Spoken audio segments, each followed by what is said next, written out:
Right, another scorching day here on the east coast. Sort of a follow-up to the video I done yesterday about different types of colocasia and how they fared, growth rates whatsoever. So I had a viewer ask me a couple of questions. Mainly it's the spider mite issue.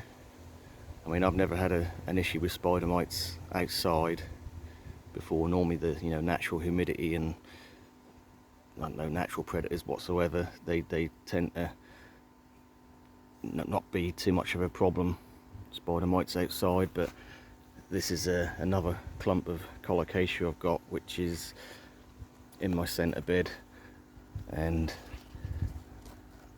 if we can get it in the light, got some harsh shadows, you're probably not picking up very well, but if we look at that, that's spider mite damage. I can see little webs on there.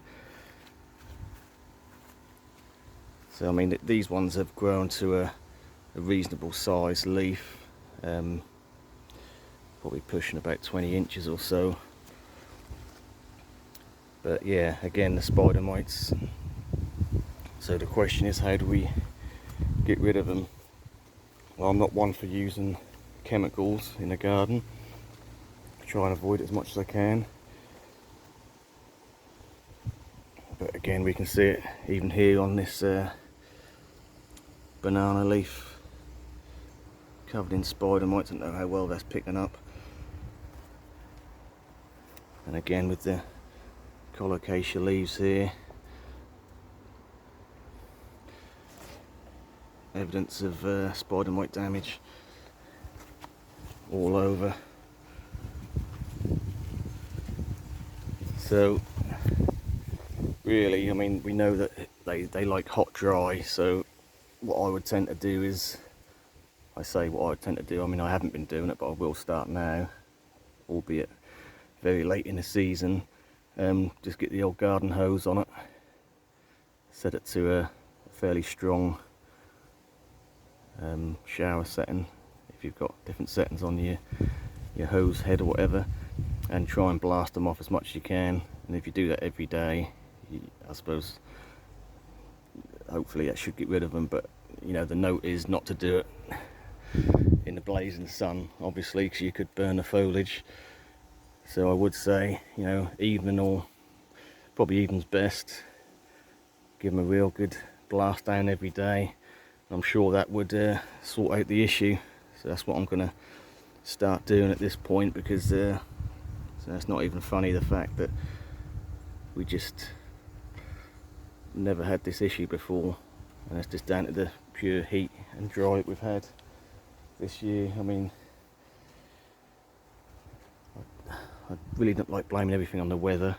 I mean, at the end of the day, this is down to me not watering enough and paying enough attention. But there's always a reason why something is happening, and like I say, hot, dry, perfect environment for spider mites. So that is the issue there. So we'll give them a blast every evening, try and get rid of the spider mites.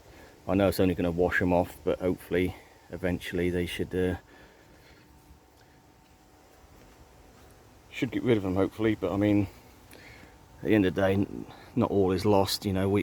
These are plants that die back over winter, and obviously spider mites will die back with them, and then next year we can have a plan of action before it gets to this stage. So yeah, that's just a little thing I'm going to try to get rid of these spider mites, because they really do damage your plants and inhibit the growth quite a bit.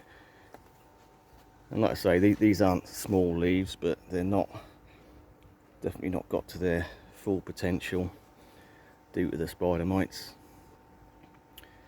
Right, that is one question answered. The other one was, how is the giant Edo or corm that I bought? Basically, if you haven't watched any other videos I bought beginning of the year, I say beginning of the year, it might have been around April or May time, I got this giant Edo or corm, colocasia corm, from just one of these sort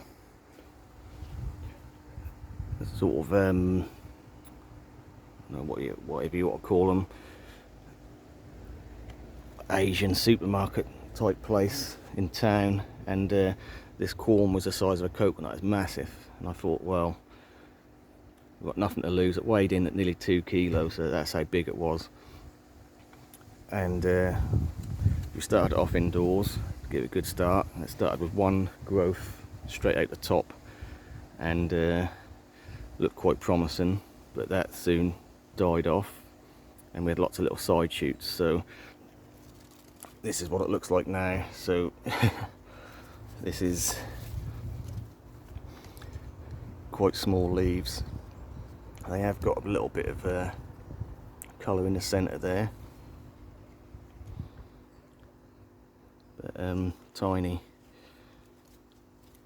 And again, I can put that down to being so dry, me not watering enough, and maybe they would have got a bit bigger.